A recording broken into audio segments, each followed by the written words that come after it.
Bienvenidos al ciclo de entrevistas de Mega Salud en nuestra segunda temporada. En esta oportunidad tenemos una invitada de lujo. Ella es Damiana Pacho, es licenciada en terapia física, es docente de la Universidad iSalud y de la Universidad de La Matanza, es subjefa de servicio de rehabilitación del Hospital Británico de Buenos Aires y jefa de servicio de la rehabilitación en la clínica Araucarias. Además, fue integrante del equipo de pie diabético del Hospital Italiano de Buenos Aires. También debemos destacar que es miembro de la Asociación de Kinesiología del Deporte, dentro de la Subcomisión de Discapacidad y Deporte. Ha dictado conferencias tanto a nivel nacional como internacional en base a lo que es rehabilitación del paciente amputado de miembros inferiores. También ha participado de investigaciones y también tanto nacionales como internacionales referidos a rehabilitación y reinserción del paciente amputado, y también ha participado como coautora de capítulos de libros con la misma temática. Vamos a dar comienzo a la entrevista sobre kinesiología en pacientes amputados. Bueno, muchas gracias, chicas. La verdad que es un placer, les agradezco la invitación y bueno, sé que están haciendo un trabajo importante con un montón de temáticas y un montón de invitados, así que les deseo mucho éxito y bueno, hablemos de los amputados, que es lo único que sé hacer. Yo siempre digo, kinesióloga no soy, lo único que sé hacer es rehabilitar amputados. Así que bueno, cuando quieran.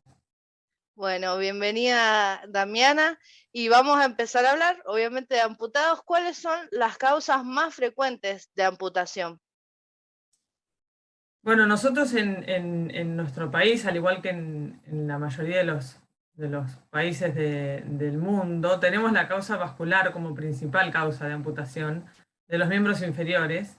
En segundo lugar, las traumáticas, y podemos pensar en un tercer lugar, las tumorales o las oncológicas. Dentro de las vasculares hay distintas clasificaciones, hay veces que las infecciosas se colocan aparte, pero yo prefiero tomarlos como las infecciones infecciosas dentro de las vasculares, porque terminan siendo amputaciones vasculares, ¿no? Así que, y la principal causa de estas amputaciones vasculares es la diabetes. En nuestro país y bueno, en unos cuantos países también la diabetes como principal causa de las vasculares.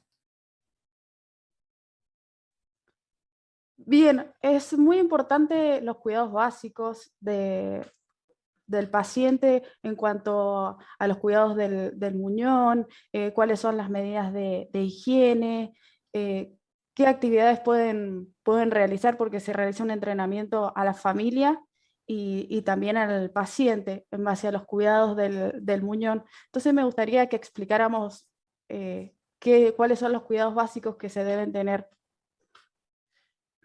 Retomando un poco también la pregunta anterior, la respuesta anterior con respecto a las causas vasculares, porque los cuidados son diferentes, depende de la causa de amputación. No es lo mismo un paciente diabético para estos cuidados o un paciente traumático, un paciente diabético añoso, un paciente traumático joven. Yo tengo una población bastante joven de pacientes, pero porque me dediqué bastante a la parte de alta actividad. Entonces, cuento un poco todo esto, porque uno tiene que preparar al paciente para el objetivo final que nosotros como kinesiólogos tenemos. Si vos pensás que es un paciente que va a volver a hacer un deporte, o más allá de reinsertarlo, esto lo pensamos para todos los pacientes, en una vida social o laboral, o familiar incluso, o escolar en el caso de los pediátricos, lo que tenemos que tener en cuenta es ese objetivo final que tenemos con el paciente. A partir de ahí, vos podés armar el plan de entrenamiento, diseñar el plan de entrenamiento, comenzás con una desensibilización. Hay rehabilitación que yo la llamo rehabilitación básica, que es para todos los pacientes, como una desensibilización. Lo que pasa es que posiblemente el diabético tarde más en la desensibilización del muñón que el traumático. Entonces son siempre cosas que uno tiene, o factores que van a influir en el tipo de entrenamiento que vamos a tener para cada paciente. Entonces vos comenzás con una desensibilización, una movilización de cicatriz para evitar adherencias, tratás de mantener la piel humectada, porque la piel escamosa reseca después cuando le colocas la prótesis se lastima. Y a partir de ahí empezamos como para ir lo más puramente nuestro, que es el fortalecimiento. Pero también tenés que ver que, les pongo un ejemplo, un paciente de 80 años que que es diabético y que está mucho tiempo sentado, va a tener retracciones musculares que no van a ser las mismas que un chico de 20 años que se amputó por un accidente en moto. Entonces, uno tiene que, por eso para mí, o yo siempre digo, que dentro de la rehabilitación de un paciente amputado, una de las cuestiones más importantes es la primera entrevista, la evaluación física y psicológica que vos haces esa primera vez que lo viste. Porque ahí vos tenés que armarte un plan de entrenamiento que resulte y que tenga un objetivo final concreto y posible para ese paciente. Entonces, posiblemente al señor de 80 años, diabético, que yo les ponía como ejemplo, lo vas a tener mucho más tiempo desensibilizando o movilizando articulaciones para ganar el ROM porque le falta o para mejorar fuerza muscular, que un chico de 20 años que va a salir mucho más rápido de esa primera etapa, de la etapa más básica de la rehabilitación, ¿se entiende? Y después viene el tipo de prótesis que va a tener, que es un mundo aparte, pero que también tenemos que conocer nosotros ese tipo de prótesis para poder incluirla dentro de la rehabilitación cuando trabajas la marcha, lo que se llama la etapa protésica, la famosa etapa protésica que es como dentro de la rehabilitación la más compleja y la más larga, quizás, también mucho dependiendo de este paciente. Otra cosa que también me gustaría comentar es el nivel de amputación. No es, lógicamente, lo mismo el trabajo con una desarticulación de cadera que con una amputación de Chopard o de Stein. Tenés un abismo de diferencia, basándote en que cuanto más alta es la amputación hay menos equilibrio, hay más gasto energético, hay menos masa muscular, entonces va a haber menos fuerza. Vas a lograr una marcha seguramente con mayor compensaciones. Y todo esto tiene que estar dentro del plan de entrenamiento del primer día que vos lo ves al paciente.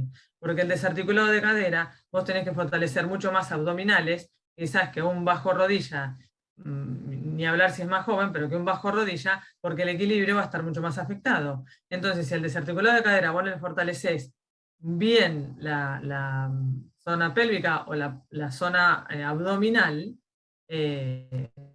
o del tronco, no vas a lograr una marcha nunca, una buena marcha, porque le va a faltar equilibrio dentro de las cosas más importantes que podemos pensar que faltan en una rehabilitación de un amputado, de una amputación alta, ¿no? En un bajo rodilla vos trabajás los abdominales, pero quizás en menor tiempo. Entonces, por eso es tan difícil determinar una sola manera de trabajo. Y yo siempre recalco que para cada paciente amputado es necesario un diseño de un plan de entrenamiento específico para ese paciente.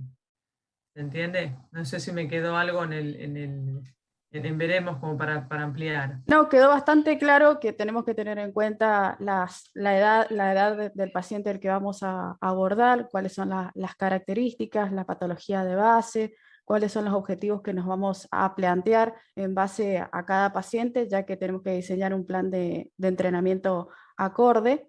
Y el nivel de amputación. Bien, el nivel de amputación y también tener en cuenta el gasto energético, teniendo en cuenta para el público en general que por ahí no está al tanto, que se realizan evaluaciones, entonces teniendo en cuenta el gasto energético en base al nivel de amputación, porque va a ser un factor que va a influir en cuanto a la prótesis. Y vos, por ejemplo, en un paciente bilateral con una amputación transfemoral, tenés un 300% más de gasto energético en un plano semi-inclinado. Algunos autores difieren en los números, pero sabemos que es un alto porcentaje. Y también eso va a depender de cada paciente. Yo por eso creo que se difieren en los porcentajes, porque no es lo mismo una persona obesa que una persona que tiene su peso normal o que los antecedentes no afectan a este gasto metabólico o gasto energético. Entonces, por eso es necesario, y me resultó a mí muy difícil, las evaluaciones virtuales, porque no hay cómo verlo al paciente, ¿no? Si ingresa la primera vez que ingresa, lo vienen empujando a la silla, ya te das cuenta que es un paciente dependiente, entre otras cosas que uno va viendo y va observando en esa primera vez. Pero hay muchos factores que te determinan el tipo de rehabilitación que vas a tener. Otra es el tipo de prótesis que puede adquirir ese paciente, que es, como yo decía recién, es un mundo, es un tema aparte a lo mejor, pero sí es necesario conocerla protésica porque vos tenés que trabajar después en base a esa prótesis, al control de esa prótesis que ese paciente va a tener. Vos lo preparás en la etapa preprotésica, cuando lo subís a la prótesis o le colocás la prótesis en la etapa protésica, y el señor no se puede caer 10 veces en una sesión, porque es un desastre, ¿no? Más allá de que no vuelve a verte, pero uno tiene que ir marcando pautas cortas y posibles para evitar lesiones, entre otras cosas, y evitar la frustración del paciente. La adherencia a un tratamiento de rehabilitación en un paciente amputado tiene que ver con los tiempos de objetivos que marca el mismo profesional. Si vos te equivocás y lo haces correr en la primera semana porque pensás que es un chico joven y que puede correr, ese es un desastre. Posiblemente las compensaciones sean enormes y haya lesiones futuras de ese paciente, posiblemente se caiga y se lastime, y posiblemente no quiera correr nunca más, que lo peor que te puede pasar. ¿Sí? Muy bien, la verdad que muy claro. Sí, la verdad que cada paciente es un mundo y se debe adecuar el tratamiento y la futura prótesis a ese paciente y ir paso a paso, digamos, en la rehabilitación. Y hay otra cosa muy común en los pacientes amputados que es el miembro fantasma. ¿Nos podés decir qué es y cómo se aborda desde la kinesiología? Es un tema. Justo ayer hablaba con un médico, yo soy de Lincoln, un pueblo hermosísimo que está acá a 360 kilómetros, y el vecino de mi madre, que lo conozco de toda la vida, es amputado, lo acaban de amputar, entonces me puse en contacto, hablé con el médico de allá, y me decía que no lo pueden sacar de la internación, hace 20 días que está internado un chico de 30 años, no lo pueden sacar de la internación por los dolores fantasmas que está teniendo. Con medicación, lógicamente, pero fíjense hasta dónde puede llegar un dolor fantasma que, más allá de, como yo digo, nos demoran todos estos factores la rehabilitación de un paciente amputado, pues yo en 20 días un paciente amputado ya lo tendría por lo menos monopedestado y listo para el uso de una prótesis y lo puedo trabajar en tiempo y forma. Entonces, desde la demora a nuestra rehabilitación o a nuestros objetivos, el dolor fantasma llega a no poder sacarlo de una internación. O como me han comentado pacientes, tengo ganas de morirme. ¿Sí? Entonces, gracias a no sé a quién, pero a Dios posiblemente, tenemos muy poco dolor fantasma nosotros en nuestro país. No tenemos una estadística muy grande, pero no es que no existe, lógicamente existe.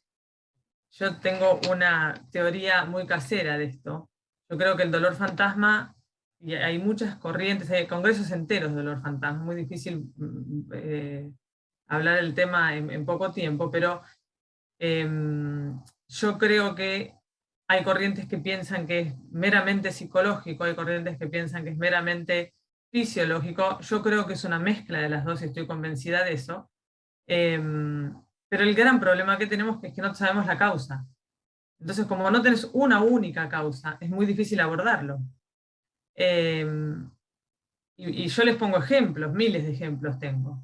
Me han llamado pacientes desesperados con dolor fantasma, de pacientes de hace 5 años amputados que no deberían ya tenerlo, o que no lo venían sufriendo en los últimos años, indagando a ver qué puede ser.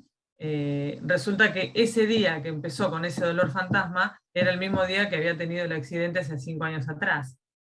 Desde eso, que por ahí uno lo puede pensar como muy psicológico, o que aumenta de noche cuando el paciente se queda solo con él mismo, ¿sí? Entonces uno piensa que tiene un componente lógicamente psicológico, pero fisiológico existe también, por la representación que tenemos en el homúnculo, que estimula o que manda estímulos al miembro inferior que ya no está. Entonces, bueno, tenés los dos componentes.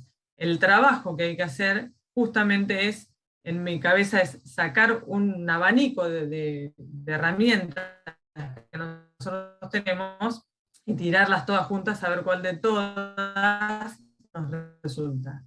Y yo repito que tenemos poco dolor fantasma en nuestro país, y voy a la teoría casera que yo tengo con respecto a esto, y es que el amputado en nuestro país tiene tantos otros problemas. que la parte, por lo menos, el componente psicológico está bastante disminuido en algunos pacientes, porque están posiblemente luchando para que les den la prótesis, para que le den la medicación, para que están con otros problemas. Entonces yo pienso que por eso es una cosa muy casera, muy, muy informal lo que estoy diciendo, pero bueno, pensando tanto en esto de por qué nosotros tenemos menos dolor fantasma que en otros países, España, por ejemplo, tiene una estadística muy alta de dolor fantasma, y bueno, me parece que tiene que ver, alguna causa hay.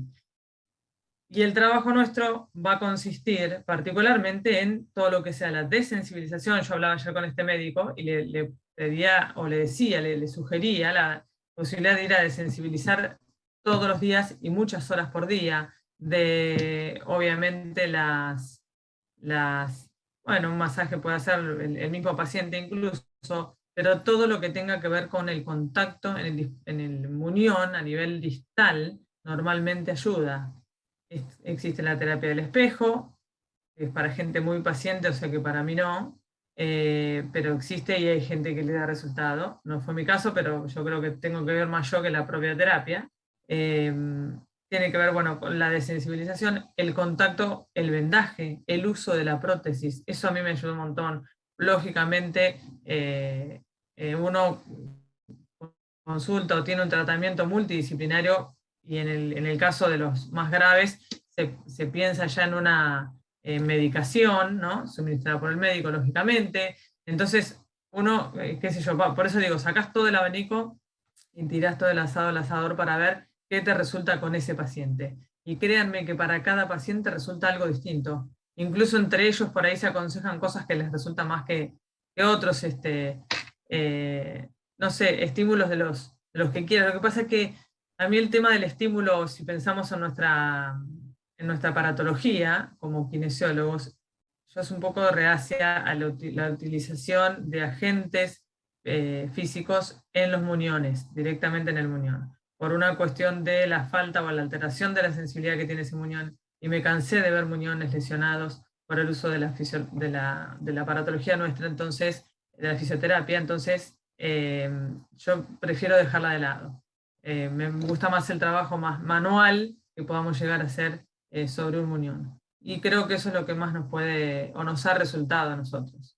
Apoyo terapéutico, lógicamente, con un psicólogo, porque si hay un componente psicológico, tiene que estar presente el profesional especialista. Y bueno, y explicar, muchas veces yo hablo con los pacientes y los que sufren, hay muchísimas evaluaciones de dolor fantasma. No es lo mismo que sea de noche, no es lo mismo que sea de día, si es punzante, qué tipo de sensación tenés, si se despierta en algún momento en especial o en o el día particular. Todo esto ayuda muchas veces, incluso hablar con el paciente y explicarle qué puede pasar, ayuda muchas veces a controlarlo. Es muy importante esto que estás destacando de la utilización o no de fisioterapia y qué es lo que vos preferís para los tratamientos, porque la verdad que sí, había investigado bastante y he visto que muchos profesionales utilizan dispositivos de fisioterapia.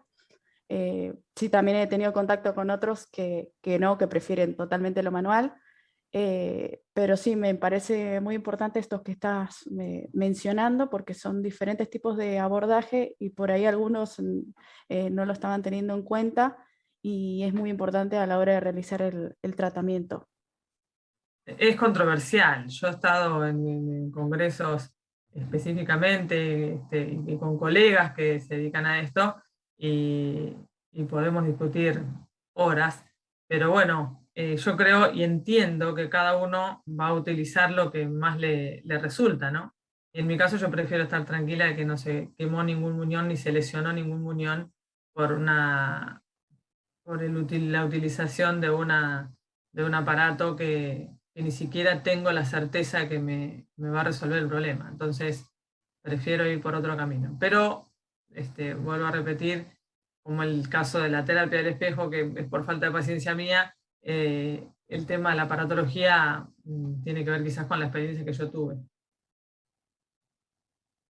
Y en cuanto también a lo que mencionabas, que no solamente se aborda al paciente a la patología, sino que también tenés en cuenta muchos factores que también pueden influir, el hecho de que la frustración, que el paciente también esté más preocupado en si puede acceder o no a una prótesis. Esos factores también influyen, y entonces me gustaría saber si has tenido la oportunidad, si bien esto necesita un trabajo interdisciplinario, en los equipos de trabajo, si también participan personal de trabajadores sociales, en conjunto también, aparte de psicología, sé que trabajan también en conjunto con fisiatría, y entre todos aunan criterios en base al paciente y para prescripción de prótesis. Y a mí me parece que cuanto más gente seamos, mejor. Y después cada uno, en la etapa o en el momento que esté pasando el paciente, lógicamente quizás pueda tener mayor aporte que otro, pero es como, yo no le voy a decir a la psicóloga cómo abordar un depresivo, y la psicóloga no me va a poder explicar a mí cómo fortalecer un psoas, o llamar un psoas, o qué vicio de marcha estoy viendo y cómo lo corrijo. Pero sí me parece que la mirada es importantísima, porque vos con un paciente depresivo no puedes trabajar bien. Entonces todos necesitamos de todos para poder lograr el mejor paciente para tener el mejor resultado, ¿se entiende? Entonces, lógicamente el trabajador social, nosotros tenemos trabajadores sociales en el equipo, el psicólogo, el fisiatra, el terapista ocupacional. El terapista ocupacional, que tiene 1000 veces más paciencia que yo, la desensibilización que hacen es mucho mejor que la mía. Entonces, me encanta y bienvenido. Me da miedo porque esto es lo que no quería hacer, nombrar a todos porque me estoy olvidando de algunos seguro, y entonces voy a tener un problema posterior. Pero, o cualquier médico especialista. En un paciente, yo recién contaba, los pacientes bilaterales que vos tenés tanto gasto energético, lo primero que me gusta saber a mí es qué opina el cardiólogo. O un paciente que tiene un antecedente cardiológico, tuvo un infarto, no sé, lo que se te ocurra. Bueno, quiero saber qué dice su cardiólogo, si yo puedo forzarlo 100 veces más de lo que para hacer alguna actividad, caminar o una actividad deportiva. Por eso me parece necesario la comunicación y el trabajo. Vuelvo al mismo ejemplo de mi vecino de Lincoln, pero tiene que ver con esto. Porque una cosa es lo que te dice el paciente, lo que te dice el familiar, otra cosa es que vos hables con el médico tratante del paciente, porque tenés otra mirada, ¿no es cierto? Yo tengo muchos pacientes que por ahí me vienen a ver del interior, incluso de afuera, y yo siempre les digo, tené un kinesio de referencia con el que yo pueda hablar. Porque no es lo mismo que yo le explique a él cómo tener que trabajar el glúteo, que hablemos con el kinesiólogo, mirá, evaluale el glúteo, a ver cómo está, fíjate en la marcha, míralo así, filmalo así, y lo podemos trabajar en conjunto, virtualmente, incluso con gente por ahí de afuera, mucho mejor que lo que uno puede hacer solo, ¿no es cierto? Entonces, me parece que tiene que ser multidisciplinario y bien grande el equipo, y que cada uno que aporta algo, hablando de la trabajadora social, posiblemente consiga una prótesis. ¿Te parece poco? ¿Lo tenés listo para equipar el señor? Con el bendito país que tenemos, quizás un año esperando que le den la prótesis. Y me parece un trabajo enorme, en mi opinión. Exacto, es muy importante coordinar los esfuerzos de todos los profesionales en pos de la mejoría del paciente y del objetivo que tenemos con él. Y ya yendo al tratamiento y la preparación de este muñón, ¿cómo es? Se utiliza vendaje, sabemos, para formar este muñón, y posteriormente, ¿cómo es la prescripción y quién hace la prescripción de la prótesis? El vendaje, que es para formar y para disminuir el edema, mayormente, quiero aclarar que no es la única técnica que hay, pero nosotros, que estamos en un país hermoso, tenemos esta técnica que es barata, entonces es como prioridad, porque también hay que ver dónde está uno y el contexto, ¿no? Entonces, y sirve para que disminuya el edema, y a mí me da un resultado buenísimo. Existe el vendaje rígido removible, existen otras, hay como vendajes rígidos que están hechos incluso en termoplástico, que es mucho más fácil sacarlos, que es mucho más fácil la higiene, que es mucho más fácil colocarlos, no el vendaje bendito nocho que el paciente te odia durante los primeros 2 meses, pero la realidad es que en el fondo nosotros estamos en un país donde es necesario muchas veces tener en cuenta la parte económica, y en el vendaje gastamos menos, entonces vamos por el vendaje y tiene buen resultado. La prescripción de la prótesis es médica, es un acto médico, y existen los médicos especialistas que lógicamente conocen de la protésica, que es ideal poder hablar con una persona que conozca el tema, porque es complejo, porque hay miles de prótesis en el mercado. En Argentina hay algunas, en el mundo existen otras, pero dentro de lo que tenemos acá siempre, y uno obviamente el seguro social, el seguro médico es importante, porque vos si pedís una prótesis que no le va a llegar nunca, no te sirve desde la rehabilitación tampoco. Entonces, teniendo en cuenta un montón de factores, más allá de la función del paciente, el tipo de edad que tiene, qué causa de amputación tuvo, qué sujeción le vamos a poner, va a caminar 5 metros hasta el baño o va a correr una maratón. Todo esto entra dentro del paquete de lo que se llama la recuperación o rehabilitación del paciente, donde está incluido el pedido de la prótesis. ¿Qué me parece importante destacar para los kinesiólogos? Es necesario para mí poder sugerir, entender y sugerir qué tipo de prótesis va a usar el paciente. Muchas veces pasa que la evaluación del médico es distinta a la mirada a la evaluación que tenemos nosotros. Entonces, en el equipo médico o en el equipo tratante, hemos discutido muchas veces qué tipo de prótesis, qué tipo de pie, no, pero este no lo va a tener, este sí lo puede tener, entonces pongámosle esto.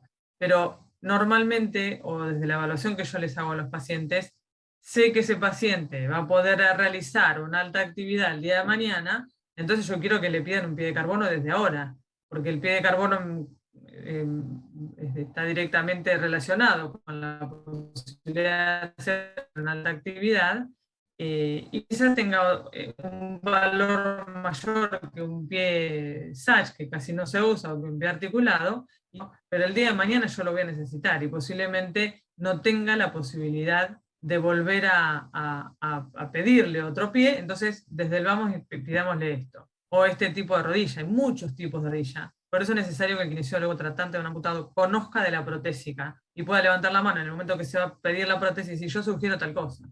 Yo tengo la suerte de que esto me pase a mí, en el equipo, y se me permita la opinión y muchas veces se respete, pero me parece que tiene que ver con esto. Y nosotros estamos muy afuera. No sé si ustedes conocen a algún colega que trabaja con amputados, pero muchas veces el colega se dedica a la parte muscular y se queda ahí. Y no, eso es todo, porque uno se pone al hombro a la recuperación de ese paciente. Entonces tiene que poder saber, mira, la alineación esa está mal, porque tiene una base muy amplia y este paciente tiene buen equilibrio, no necesito esa base tan amplia, o está rotada interna, o esa sujeción que le pusieron, que es un perno distal para los transfemorales, por ejemplo, que no es funcional o no nos sirve a nosotros, se rota para dentro de la prótesis y vos no podés lograr una buena marcha. Entonces, el camino tiene que estar, tenemos que acompañar al paciente en todas estas etapas y poder decir o sugerir, hay que cambiar la articulación, ahora hay que cambiarle el pie, este cono ya no le sirve más, esto le hace doler, le quedó grande, hay muchas cosas que van surgiendo con las prótesis y tenemos que poder sugerir esos cambios, ¿no es cierto? Así que yo diría que es un acto médico con la posibilidad de la intervención de todo el equipo multidisciplinario. Todo el equipo multidisciplinario debería poder opinar y sugerir a la hora de pedir una prótesis a un paciente. Sí, la verdad he tenido la oportunidad de conocer a alguien que se dedica a esta área, que es apasionada del trabajo que se realiza en amputados, y sí, es un enfoque global el que se realiza, teniendo en cuenta las características del paciente, también el trabajo que realizan transdisciplinariamente, y también teniendo en cuenta que posiblemente los pacientes también pueden llegar a tener una iniciación en el deporte. Un tema que calculo que nos quedaría para una próxima entrevista, la verdad que es un tema muy, muy lindo y el hecho de poder abordarlo desde la radio, la verdad que me encanta y que hayas accedido.